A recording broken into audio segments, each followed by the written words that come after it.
현대 사회는 경쟁의 사회입니다. 정치, 경제, 사회, 문화 모든 부분에서 경쟁에서 도태되는 사람이 이겨낼 수가 없습니다.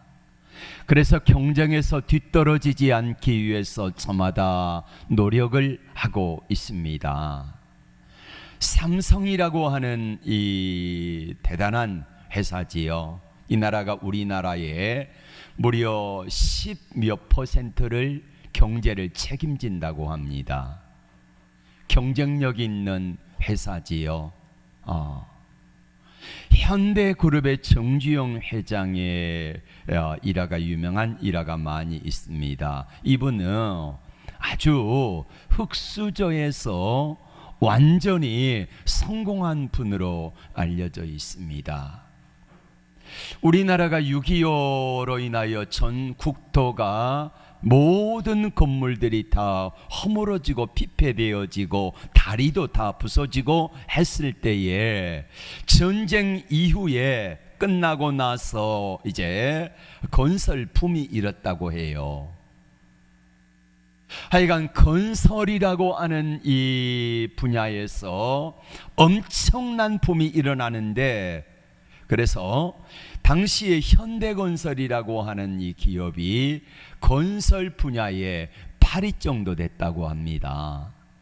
근데 문제는 뭐냐면은 국가에서 다리를 놓으라고 하는 그 다리 수주를 따냈기는 했는데 자재값이 매일 자고 일어나면 폭등을 하는 거예요.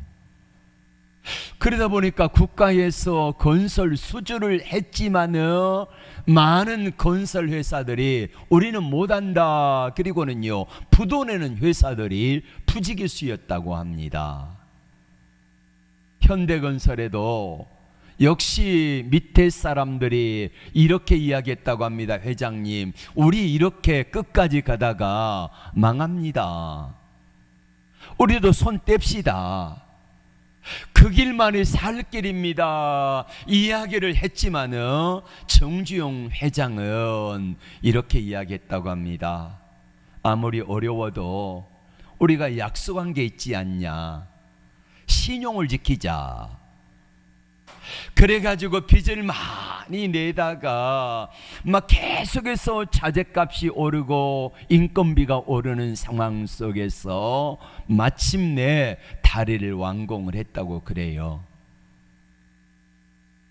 대부분의 건설회사들이 수주를 했지만은 포기하고 나자빠졌는데 이 회사에서는 그거를 끝까지 신용을 지킨 겁니다. 현대건설 정주영 회장의 경쟁력은 신용이었습니다. 약속한 것은 해로울지라도 끝까지 지키겠다고 하는 신용이 이분의 경쟁력이었지요. 여러분, 국가에서도 알잖아요. 제 양반이 이번 건설로 인하여서 수십억에서 수백억의 빚을 졌다는 것을 알지 않습니까? 그런데 신용을 잘 지키니까 이제 국가에서 이분을 인정하기 시작한 거예요. 앞으로 모든 건설 일들은 현대건설에 몰아줘라. 그래가지고 대부분의 관급공사를 현대건설이 따냈고 그 이후에 들어갔던 손해배상금의 수천배 만배를 돌려받았다, 이렇게 고백하고 있습니다. 현대건설의 정주영 회장의 경쟁력은 바로 신용입니다. 신용을 끝까지 지켰을 때에 이분에게 엄청난 보상이 돌아왔더라, 이것입니다. 여러분의 경쟁력은 무엇입니까? 여러분은 삶의 경쟁력이 무엇이라고 사람들에게 하나님 앞에 자신 있게 말할 수 있겠습니까? 이스라엘 백성들이 약속의 땅 가나안 땅을 향하여 들어갔습니다. 요단강을 건너가지고 첫 번째 진친 곳이 바로 길갈이었는데 길갈에서 진치고 여리고 성을 드디어 점령을 합니다. 초롱 성벽이라고 말합니다. 난공불락의 요새라고 말합니다.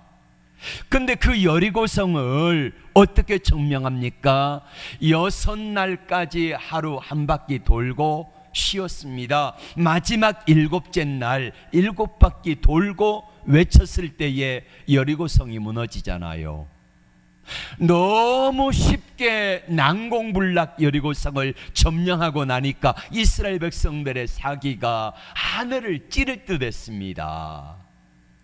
그런 상황 속에서 아이성이 여리고성에서 한 15km 정도 위쪽으로 떨어져 있는데 그 아이성의 정탐꾼을 보냈습니다. 그랬더니 이 정탐꾼이 갔다 와서 하는 보고하는 말이 뭐냐면은 그 성에 한 12,000명 정도밖에 살지 않는다고 합니다. 여리고성에 비하면은 이거는 아무것도 아닙니다. 자, 7장 3절의 보고를 같이 볼까요? 앞을 보시고 큰 소리로 시작. 여호수아에게로 돌아와 그에게 이르되 백성을 다 올라가게 하지 말고 이 3,000명만 올라가서 아이를 치게 하소서. 그들은 소수이니 모든 백성을 그리로 보내어 수고롭게 하지 마소서 하므로. 그래서 여호수아는 3,000명을 보냈습니다. 성공할 줄 알았는데 결과는 뭐였습니까? 실패했습니다. 36명쯤 죽었습니다. 백성들의 마음이 물같이 녹아버렸어요. 엄청나게 큰 성 여리고성을 점령할 때는 하늘을 찌르듯 사기가 높았는데 작은 성 아이성 전투에 실패하니까 백성들의 마음이 물같이 녹아가지고 백성들이 힘들어합니다. 이때 여호수아가 어떡합니까? 6절의 말씀을 다 같이 볼까요? 시작. 여호수아가 옷을 찢고 이스라엘 장로들과 함께 여호와의 궤 앞에서 땅에 엎드려 티끌을 뒤집어 쓰고 저물도록 있다가 백성의 장로들과 함께 여호수아가 하나님의 언약궤 앞에 모여서 하루 종일 금식하며 하나님 앞에 회개하며 기도합니다.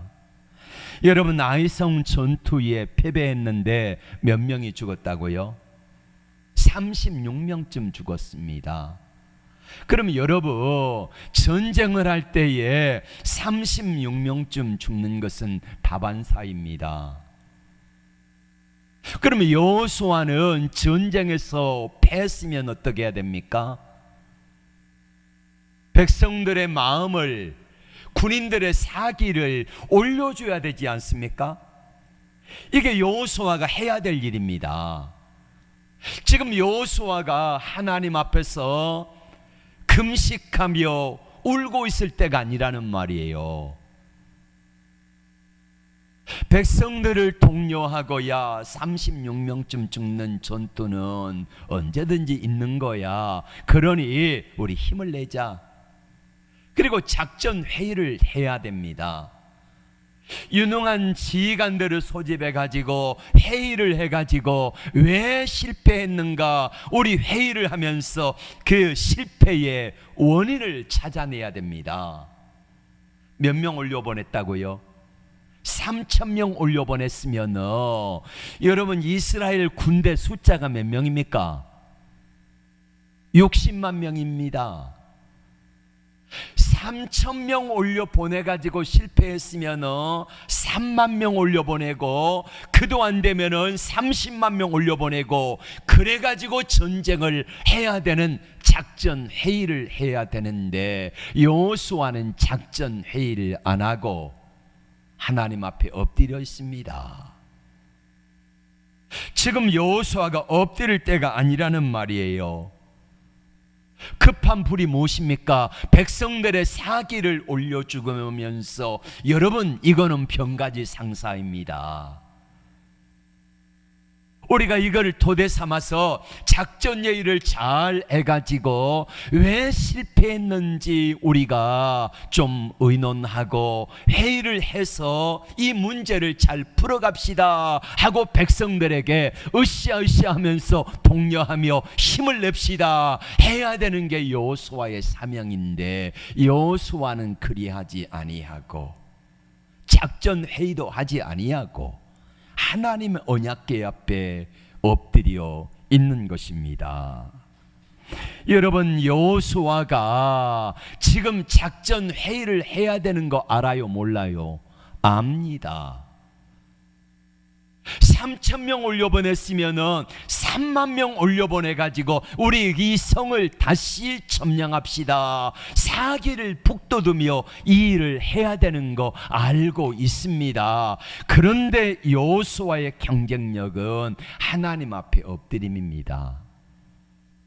하나님 앞에 엎드려서 아이성 전투에서 왜 실패했느냐, 이거를 한번 백성들에게 물어보고 회의를 통해서 의견을 종합해 가지고 대책을 세워야 되는 게 아니라, 여호수아는 하나님 앞에 먼저 엎드리는 것이 여호수아의 삶의 경쟁력의 우선순위였다는 것입니다. 패배감, 절망감, 좌절감 때문에 엎드린 게 아니라는 말이에요. 여호수아인들 지금 엎드릴 때가 아니라는 것을 왜 모르겠습니까? 작전 회의를 통하여 어떻게 이 문제를 풀어나가야 될 것을 여호수아가 왜 모르겠습니까? 다 알고 있습니다. 그런데 여호수아가 하나님 앞에 엎드린 것은 하나님께서 이 문제를 풀어주시기를 원하기 때문입니다. 하나님 앞에 그래서 그 문제를 가져가지고 하나님이 도와주시기를 간구하고 있는 것입니다. 이것이 여호수아의 삶의 경쟁력입니다. 믿음의 사람은 문제 앞에서 하나님 앞에 엎드립니다.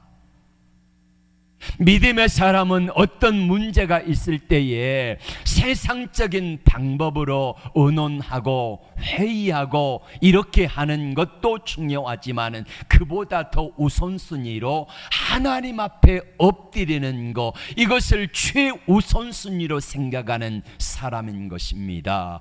그리할 때에 하나님께서 그 문제를 풀어주시는 것입니다. 여러분의 삶의 경쟁력은 무엇입니까? 여호수아가 하나님 앞에 엎드릴 때에 하나님께서 구체적으로 그 문제의 원인이 무엇인가를 가르쳐 주세요. 한번 보겠습니다. 11절부터 말씀을 같이 볼까요? 시작. 이스라엘이 범죄하여 내가 그들에게 명령한 나의 언약을 어겼으니 또한 그들이 온전히 바친 물건을 가져가고 도둑질하며 속이고 그것을 그들의 물건들 가운데 두었느니라. 그러므로 이스라엘 자손이 그들의 원수 앞에 능히 맞서지 못하고 그 앞에서 돌아섰나니 이는 그들도 온전히 바친 것이 됨이라. 그 온전히 바친 물건을 너희 중에서 멸하지 아니하면 내가 다시는 너희와 함께 있지 아니하리라. 아멘. 여러분, 여호수아가 작전 회의를 해가지고 3,000명밖에 안 가니까 우리가 졌다, 3만 명 올려 보내자. 그래서 3만 명 올려 보내면은 성공했을까요? 실패했을까요? 실패합니다. 10만 명 올려 보내면 성공할까요? 실패합니까? 실패합니다. 왜? 하나님이 너희와 함께하지 아니하리라 하십니다. 하나님이 함께하지 아니하시면 3,000명 가지고 졌는데 30만 명 올라가지고 이길 것 같지만은 하나님이 함께하지 아니하시면 절대 이길 수 없다는 거예요. 그러나 하나님이 함께 하시면은 3,000명이 아니라 1,000명만 올라가도 하나님이 도와주시면 능히 승리할 줄로 믿습니다. 여호수아가 엎드리기 전에는 알지 못했던 것들을 하나님이 가르쳐 주십니다. 너희 중에 하나님의 말씀을 어긴 사람이 있다. 바친 물건을 손댄 사람이 있다. 하나님이 여호수아에게 명령하셨습니다. 여리고 성은 약속의 땅 가나안 땅의 첫 성이다. 첫 번째 전투다. 첫 것은 누구의 것이다? 하나님의 것이니까 손대지 말아라. 짐승이든지 금은 보화든지 다 하나님께 드려라. 왜냐?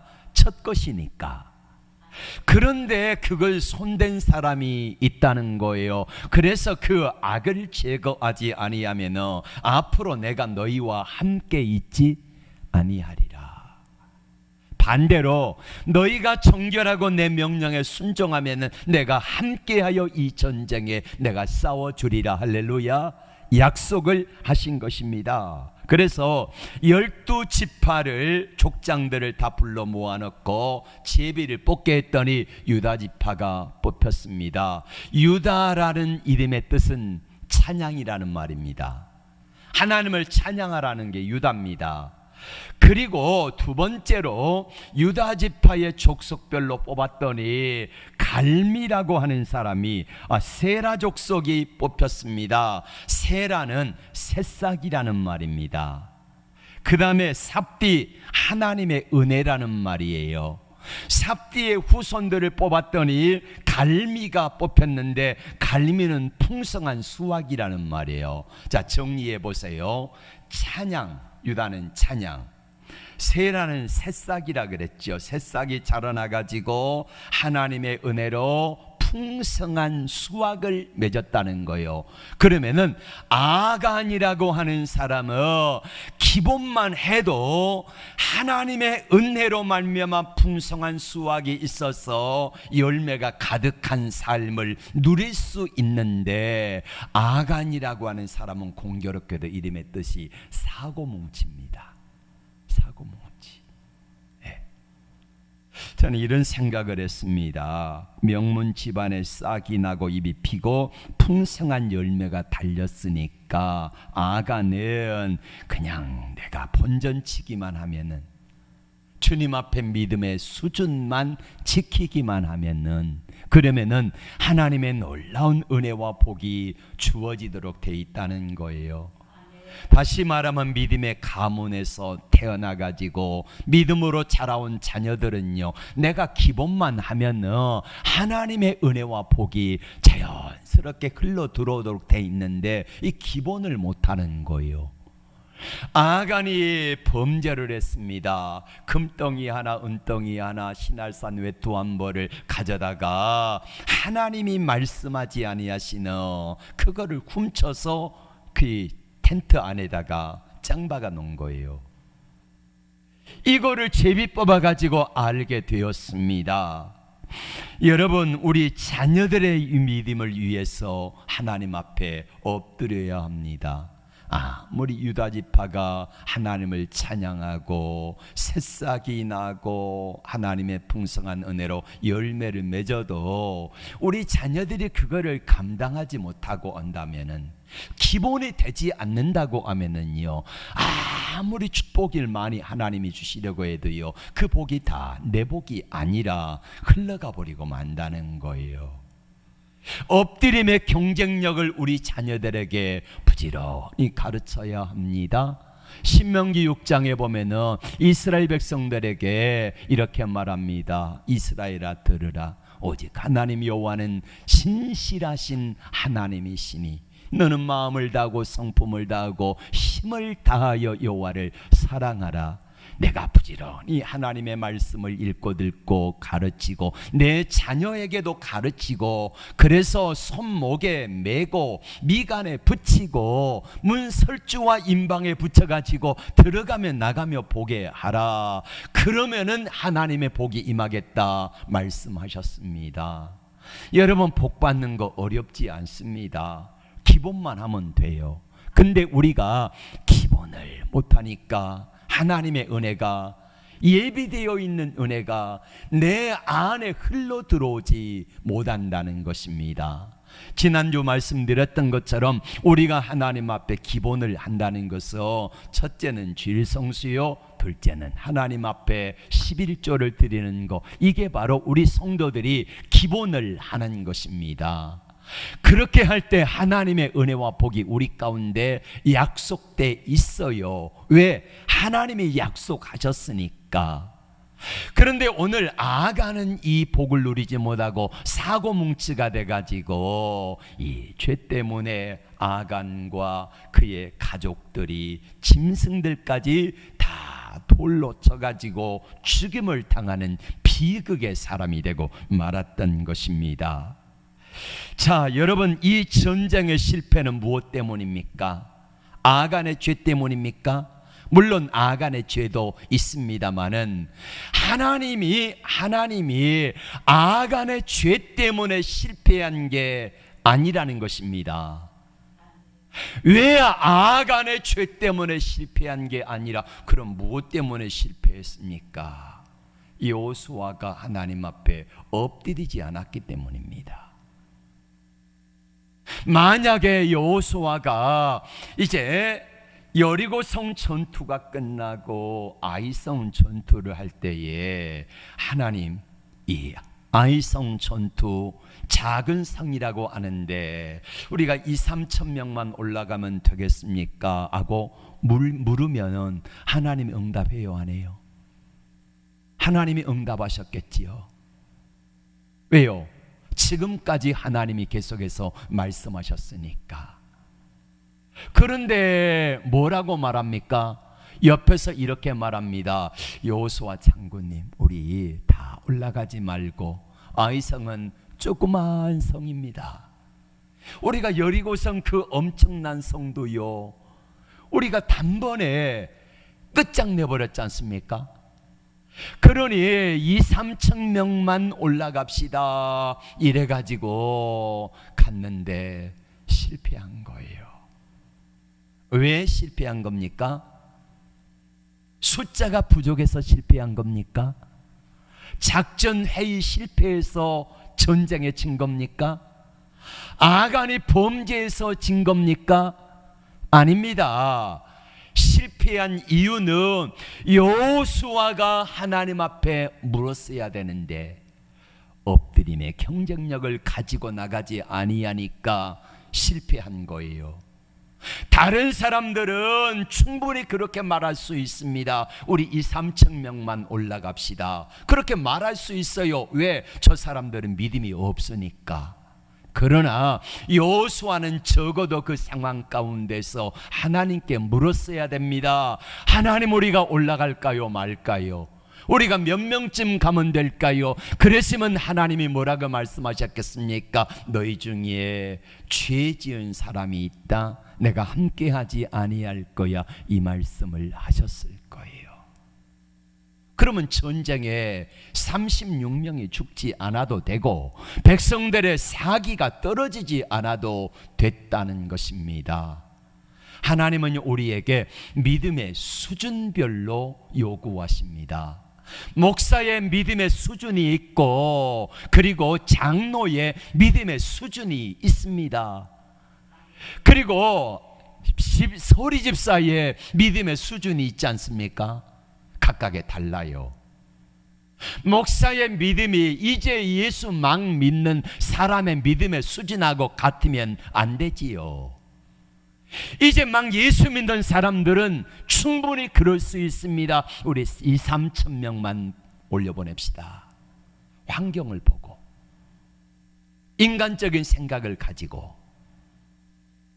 그러나 하나님께서 여호수아에게 요구하신 믿음의 수준은, 야, 너 거기 믿음에 머무르면 안 돼. 그러면 말씀하신 게 뭡니까? 너는 적어도 어떤 상황 가운데서 내게 엎드려야 돼. 이게 여호수아의 경쟁력입니다. 우리 믿음의 지도자들의 경쟁력이 되어야 합니다. 어떤 일을 결정할 때에 이 일을 할까요 말까요 할 때에 세상 환경 보고 너무 힘들고 어려우니까 하지 맙시다, 이것도 아니고, 너무 많으니까 우리 조금만 합시다, 이것도 아니고, 하나님 앞에서 지도자가 해야 되는 것은 바로 이겁니다. 기도하면서 하나님의 뜻을 물어야 돼요. 하나님, 할까요 말까요? 어떻게 할까요? 적어도 내가 믿음의 수준이 되는 사람은 하나님께 물어야 합니다. 하나님이 이러이러한 일이 있는데 어떻게 할까요? 근데 꼭 자기 생각대로 한다? 그리고 어떡합니까? 실패하네? 그럼 어떡합니까? 하나님이 나와 함께하지 아니하셔서 실패했다고 꼭 책임 전가를 누구에게 해요? 하나님께 합니다. 하나님께 책임 전가가 아니라, 그것 때문에 실패한 것이 아니라 내가 하나님께 묻지 않아서 실패한 것을 왜 모르십니까? 하나님을 신뢰하는 것이 우리의 힘입니다. 하나님의 말씀을 신뢰하는 것이 우리의 능력입니다. 지난주 저는 뭘 말씀드렸습니까? 여러분들에게 삶의 안정감을 무엇에 두느냐 물었습니다. 어떤 사람은 삶의 안정감을 물질에 두고 세상 환경에 두고 합니다. 그렇지요. 영향력은 받습니다. 그러나 그것이 전부가 돼서는 안 된다는 거예요. 삶의 환경이 좋을 때는 이 믿음이 좋아졌다가, 안 좋으면 믿음이 떨어졌다가, 믿음이 더 환경이 안 좋으면은 하나님 앞에 하나님 계시네 안 계시네 이런 말이나 나오고 하는 믿음의 저급한 수준의 사람이 되지 말자는 것입니다. 우리가 삶의 안정감을 하나님께 두고 살아갈 때에 하나님은요 절대 실수하지 않으신 하나님 맞지요? 하나님은 실패하지 않으십니다. 약속하신 말씀대로 반드시 이루시는 분이 하나님이십니다. 그 하나님이 뭐라고 말씀하세요? 구하라 주실 것이요, 찾으라 찾을 것이요, 두드리라 열릴 것이니라. 누가 아들이 생선을 달라 하면 뱀을 주고 알을 달라 하면은 정갈을 줄 자가 있겠느냐? 하물며 너희 육신의 아버지도 자식에게 좋은 것을 줄 줄 알거든. 살아계신 하나님께서 구하는 자에게 좋은 것 주지 않겠느냐? 하늘의 공중의 새를 봐라, 까마귀를 봐라. 누가 먹이고 입히냐? 하나님이 먹이신다. 들의 백합화를 봐라. 자, 솔로몬이 입은 영광으로도 이 꽃 하나만 갖지 못하도다. 이렇게 말씀하시면서 그러므로 내일 일은 내일 염려할 것이요, 오늘 해야 될 일은, 오늘 염려할 일은 오늘 그날 족하다 말씀하시는 것입니다. 하나님을 신뢰합시다. 우리의 삶의 경쟁력이 하나님 앞에 엎드림이 되기를 원합니다. 하나님 앞에 삶의 경쟁력을 믿음으로 갖고 기도하고 엎드리며 나갔을 때에 하나님이 다윗이 어디를 가든지 이기게 하신 줄로 믿습니다. 예수님 믿는 우리의 삶에 왜 실패가 있습니까? 우리 능력이 부족해서일까요? 환경이 어려워서일까요? 아닙니다. 우리가 환경이 어렵고 능력이 부족해서가 아니라 하나님 앞에 엎드리지 않기 때문에, 엎드림의 능력이 없기 때문에, 위로부터 내리시고 공급받는 은혜가 없기 때문에 우리의 삶은 곤고하고 힘든 것입니다. 창세기 12장에서 아브라함이 그 땅의 기근을 만났습니다. 누구나 만나는 기근입니다. 아브라함이 기근을 만났을 때 어떡합니까? 애굽으로 내려가는 삶의 방법을 택합니다. 여러분, 애굽에 내려가 가지고 어떻게 됐습니까? 자기 아내 사라를 바로왕에게 뺏겼습니다. 죽도록 고생하다가 돌아왔지요. 똑같은 기근이 왔습니다. 창세기 26장에서 아브라함의 아들 이삭도 역시 애굽으로 내려갑니다. 그런데 애굽으로 내려갈 때에 아브라함에게는 내려갈 때에 내려가지 말라 하지 않으셨는데 음성이 없어요. 그런데 이삭에게는 내려가는 중간에 하나님이 개입하셔서 이삭에게 말씀하십니다. 이삭아, 내려가지 말라. 이 땅에 머물라. 이 땅에 머물면 내가 너와 함께 하여서 내가 너에게 복을 주겠다 했습니다. 그 말씀에 이삭이 순종하여 그 땅에서 머물라고 하신 그 땅에서 농사했더니 그 해에 100배나 얻었대요. 사랑하는 여러분, 그럼 우리는 궁금합니다. 왜 아브라함에게 너 내려갈 때 내려가지 말라라는 음성이 없었고, 똑같은 환경에서 아들 이삭은 내려가는데 내려가지 말라는 하나님의 음성이 있었을까요? 왜 그랬을까요? 믿음의 수준 차이가 나는 겁니다. 아브라함이 믿음의 조상이라고 하는데요, 믿음의 수준이 아들 이삭과 달라요. 하나님을 경험하는 하나님의 임재 경험이 이삭이 100배나 커요. 그래서 하나님의 말씀이 분명히 하나님은 아브라함에게도 말씀하셨을 거예요. 뭘로요? 마음속에, 야 아브라함아 내려가지 말아라. 그리고 이미 하나님은 말씀하셨습니다. 언제 말씀하셨습니까? 창세기 12장에서 말씀하셨어요. 내가 이 땅을 너와 내 후손에게 주리라. 창세기 15장에서 말씀하십니다. 내 후손을 바닷가의 모래알처럼 하늘의 별처럼 많이 주리라 라고 약속을 하셨는데, 어디서 주리라고요? 이 땅에서 주리라. 그럼 이 땅을 떠나면 돼요, 안 돼요? 안 되는 것입니다. 그런데 우리도 아브라함이 떠났고 이삭도 떠났던 것처럼 똑같이 어려운 환경을 만나고 떠나지만은 이삭이 다른 것이 하나 있습니다. 그게 뭐냐면요, 하나님이 말씀하시면은요 즉각 순종하는 게 달라요. 아브라함에게도 마음속에 분명히 말씀하셨을 거예요. 이 땅에 머물라 떠나가지 말아라 하셨는데, 아브라함은 그 하나님의 마음속에 주시는 음성을 애써 외면하고 거절한 거예요. 그러나 이삭은 하나님의 음성을 수용한 겁니다. 여러분, 아브라함이 애굽으로 내려가면서 기도했을까요, 안 했을까요? 했겠지요. 하면서 갔겠지요. 하나님이 말씀하셨을까요, 안 하셨을까요? 하셨겠지요. 그런데 아브라함은 하나님의 말씀을 들을 용기가 없는 거예요. 내려가면서 이게 아닌데, 이삭이 애굽으로 내려가면서 기도했을까요, 안 했을까요? 했겠지요. 하나님, 내가 애굽으로 내려가는데 내 아버지가 그랬던 것처럼 어려움을 당할 것 같은데 어떻게 하면 좋습니까? 내려가야 말아야 됩니까? 그때 하나님이 말씀하지요.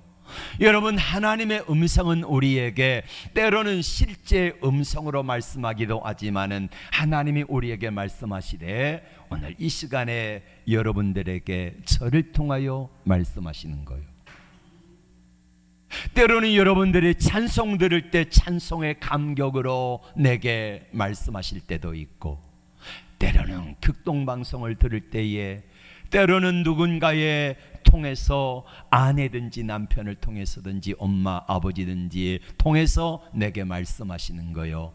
아들아 이랬으면 좋겠다, 여보 이랬으면 좋겠어요. 그러면서 말씀하실 때에 그걸 하나님의 음성으로 들을 수 있는 분별력이 있어야 돼요. 근데 왜 안 들리는 겁니까? 죄가 가리워서 그래요. 세상이, 환경이 더 크게 보이니까 그래요. 그러나 조금만, 한 걸음만 뒤로 물러서서 하나님의 음성을 기다리면 분명히 하나님은 말씀하신 줄로 믿습니다. 여러분의 삶의 경쟁력은 무엇입니까? 현대사회는 경쟁사회지요. 경쟁에서 이길 수 있는 사람만이 살아남습니다. 돈이 많은 사람이 경쟁력이 높지요. 권세가 있는 사람이 경쟁력이 높습니다. 아니면 공부를 잘한 사람들이 경쟁력이 높다고 할 수 있습니다. 그 여러분에게 한번 질문해 보세요. 여러분 돈 많습니까? 돈 없어. 높은 지위 있습니까? 없어. 공부 잘합니까? 못해. 그러면 아무것도 삶의 경쟁력이 없지 않습니까? 근데 여러분에게 있는 것이 있습니다. 송명희 시인이 이렇게 고백하자요. 나 가진 재물 없으나 아주 가난하게 살았습니다. 나 가진 지식 없으나 초등학교 겨우 졸업할 정도로 못 배웠습니다. 남이 가진 건강 없습니다. 이분은 태어나면서부터 뇌성마비로 죽을 때까지 고생했던 분입니다. 재물도 없고 지식도 없고 그 다음에 뭐도 없어, 건강도 없고. 근데 이분이 고백하는 게 뭡니까? 그러나 남이 갖지 못한 거 가졌으니. 이게 뭐예요? 공평하신 하나님이 내게 주신 믿음으로 말미암아 예수 안에서 주시는 예수 이름의 권세와 능력, 기도할 수 있는 은혜와 힘을 공급받았기 때문에 남이 갖지 못한 것을 가졌다. 공평하신 하나님이 내게 모든 것들을 다 주셨다고 고백하면서 아름다운 믿음의 고백을 하고 있지 않습니까? 사도행전 3장에 보면은 성령 충만함을 받은 제자들이 세상을 향하여 담대히 나가 외칩니다. 성전에 올라갈 때 베드로와 요한을 바라보는 구걸하는 거린이 있습니다. 무엇을 얻을까 바라보고늘. 그때 베드로와 요한이 이렇게 외치지요. 나를 보라. 나를 보라. 그러니까 돈 좀 많이 줄 알았지요. 주머니에서 뭐가 나오나 기다리는데 입술에서 뭐가 나옵니까? 우리는 물질과 세상적인 것들은 없지만은 내게 은과 금은 없거니와 내게 있는 것으로 내게 주노니 곧 나사렛 예수 이름으로 일어나 걸으라. 그랬더니요, 이 사람이 일어나 걷게 되고 뛰기도 하며 성전에 최초로 들어가는 기쁨을 얻은 거예요. 사랑하는 성도 여러분, 여러분의 경쟁력이 무엇입니까? 남이 많은 가진 재물 나 없습니다. 지식 없습니다. 건강 있지 않습니다. 아무것도 없는 것 같지만은, 그러나 내가 가진 거 은과 금은 없거니와 내게 있는 것으로 내게 주노니, 우리 주님이 내게 주신 믿음, 기도하는 힘, 엎드림의 경쟁력, 예수 이름의 권세, 이것이 있는 것이에요. 이것 가지고 세상을 향하여 담대히 나갈 때에 여러분, 세상이 아무도 어떤 사람도 말릴 수 없는 놀라운 역사로 하나님은 함께 하실 것을 믿습니다. 예수 이름의 권세와 능력을 믿습니까? 이 능력을 믿는다면, 이 능력을 주시는 하나님을 믿는다고 하면 그 능력에 하나님께 엎드립시다. 기도합시다. 새벽이든 직장이든 전설이든 버스 안에서든 스마트폰 보고 계속해서 요거만 하지 말고, 이게 경쟁력이 아니잖아요. 우리가 하나님 앞에서 엎드림의 경쟁력임을 알고 예수 이름의 권세와 능력이 경쟁력임을 안다고 하면은, 이게 진짜로 부활하고 안다고 하면은 우리가 가진 경쟁력을 좀 사용해 봐야 되지 않겠습니까? 예수 이름의 권세와 능력, 기도의 능력, 기도의 경쟁력이 있다는 것을 안다고 하면은 장롱 속에만 처박아 두지 말고 제발 좀 그것을 사용하는 삶을 좀 살아보자는 거예요. 해보지도 않고 안 된다, 하나님이 뭐 어쩌쿵 저쩌쿵 이러지 말고 제발요. 예? 아니, 여러분 평생을 예수 믿었으면서 하나님을 그렇게 모르십니까? 제발 좀 우리 입술에서 하나님을 향하여 어리석게 원망하고 불평하는 말만 하지 말고, 하나님 앞에서 믿음으로 기도하면서 하나님이 주신 우리의 삶의 경쟁력 있잖아요. 삶의 경쟁력. 송명의 시인이, 여러분 그분보다는 여러분이 낫잖아요. 그분보다 못 배웠습니까? 그분보다 건강이 없습니까? 그분보다 물질이 없습니까? 근데 그분이 나를 향하여 이렇게 말합니다. 나 너 안 부러워한다고.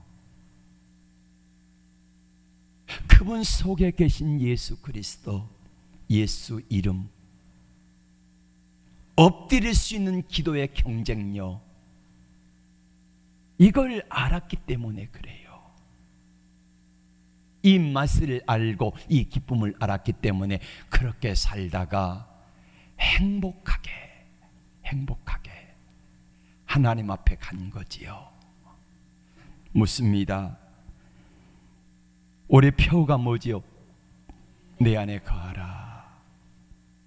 주님 안에 거한다는 것은 그분을 신뢰하는 것이고, 신뢰하는 성도는 하나님 앞에 뭐하게 되어 있습니까? 엎드려 기도하게 되어 있습니다. 엎드리면 하나님이 일하심을 보게 하시는데, 여러분의 삶의 모든 부분에 개입하셔서 하나님이 일하시면은요, 하나님이 일하시면은 베드로후서 3장 8절의 말씀에 이렇게 말씀합니다. 사랑하는 자들아, 주께는 하루가 천년 같고 천년이 하루 같은 이 한 가지를 잊지 말아라. 무슨 말입니까?